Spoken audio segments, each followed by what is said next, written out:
फेर आसी रे मोदी फेर आसी, फेर आसी रे मोदी फेर आसी, ओ तो 400 सीटां रे पार मोदी फेर आसी, ओ तो 400 सीटां रे पार मोदी जी फेर आसी। लोकसभा चुनाव से पहले नेताओं के एक दूसरे पर हमले लगातार तेज हो गए हैं। बात कर ली जाए बीकानेर लोकसभा सीट की, जहां से बीजेपी ने केंद्रीय मंत्री अर्जुन राम मेघवाल को चुनावी मैदान में इस बार उतारा है, तो वहीं कांग्रेस प्रत्याशी के रूप में गोविंद राम मेघवाल इस सीट से चुनाव लड़ रहे हैं। इस बीच केंद्रीय मंत्री अर्जुन राम मेघवाल का बयान सामने आया है। इस बयान में अर्जुन राम मेघवाल ने कांग्रेस के घोषणा पत्र को लेकर कांग्रेस पर जमकर निशाना साधा और कहा कि कांग्रेस सिर्फ घोषणा कर सकती है, उन्हें पूरा वो नहीं कर सकते क्योंकि वे शासन में नहीं आ रही है। वहीं इंडिया अलायंस पर तंज कसते हुए उन्होंने कहा कि INDIA यानी कि इंडिया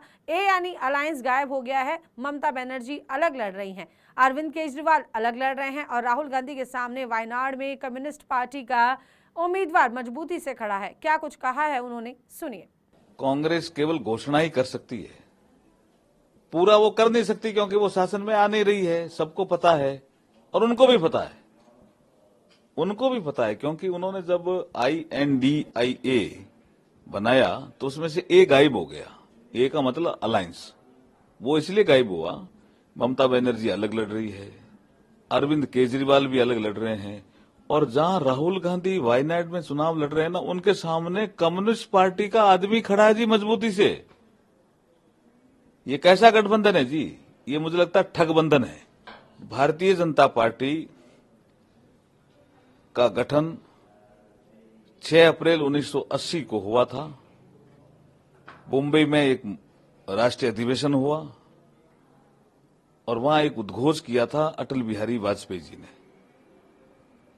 कि मैं भारत के इस पश्चिम घाट पर खड़ा होकर के ये कह सकता हूं, ये भविष्यवाणी कर सकता हूं और मैं कर भी रहा हूं कि अंधेरा छटेगा, सूरज निकलेगा और कमल खिलेगा।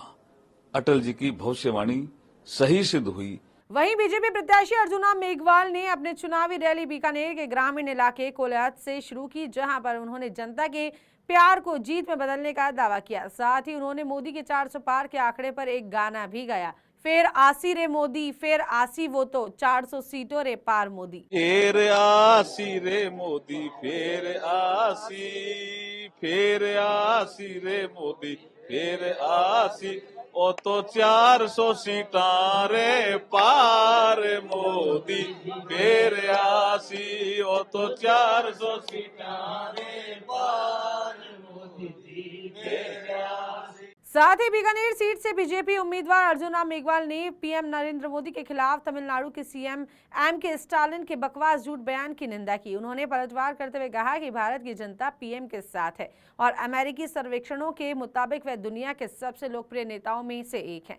क्या कुछ उन्होंने कहा है, सुनिए इस वीडियो में। सर्वाधिक लोकप्रिय नेता है नरेंद्र मोदी जी, और हम नहीं कह रहे हैं, अमेरिकन एजेंसी सर्वे करके कहती है कि संसार के सर्वाधिक लोकप्रिय नेता हैं नरेंद्र मोदी जी, और उनके बारे में ऐसी टिप्पणियां करना ये लोकतंत्र के लिए ठीक संकेत नहीं है। वो भी संवैधानिक पद पर हैं। स्टालिन वहां के तमिलनाडु के मुख्यमंत्री हैं। इस तरह की भाषा का प्रयोग कतई उचित नहीं है, हम उनकी निंदा करते हैं। सनातन के बारे में उन्होंने टिप्पणी की। हाँ, वो उनके लोग बार बार सनातन धर्म के लिए और कभी नॉर्थ और साउथ को डिवाइड करने के लिए टिप्पणियां करते रहते हैं, लेकिन भारत की जनता नरेंद्र मोदी जी के साथ है। इस बार देखना साउथ में भी कमल खिलने जा रहा है। कांग्रेस से घोषणा पत्र सीखना चाहिए, नौकरियां औरतों के लिए सिखलाई। कांग्रेस क्या करेगी? तो शासन में थोड़ी आ रही है, उनको पता है, उनको खुद को DMK के लोगों को भी पता है कि कांग्रेस शासन में नहीं आ रही है, खाली घोषणा कर रही है। अब देखना यह होगा कि इस बार बीकानेर लोकसभा सीट से यहां की जनता किसको संसद में भेजने वाली है। ये तो 4 जून की लोकसभा चुनावों के परिणाम आने के बाद ही पूरी तरीके से स्पष्ट हो पाएगा। फिलहाल के लिए इतना ही। देखते रहिए पंजाब के राजस्थान में। रियान एलिजा के साथ, नमस्कार।